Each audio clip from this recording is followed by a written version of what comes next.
Officer এবং অন্যান্য polling party যারা গেছিলেন তারা বলছেন যে আমরা ভোটে নিতে পারবো না, সেখানে তালা লাগিয়ে বসে আছেন। তারা বলছে রাজ্য পুলিশ আমাদের নিরাপত্তা দেবে না।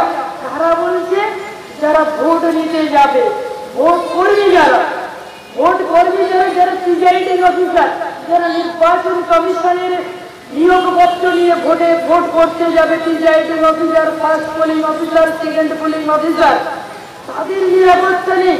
তারা বলছে যে এই বুথে ভোট করতে পারবো না, যে কোনো মুহূর্তে মার্ডার হয়ে যাবে, প্রাণহানির আশঙ্কা রয়েছে। ওই বুথে কেন্দ্রীয় বাহিনী নেই বলে সেখানে ভোটটা হচ্ছে না।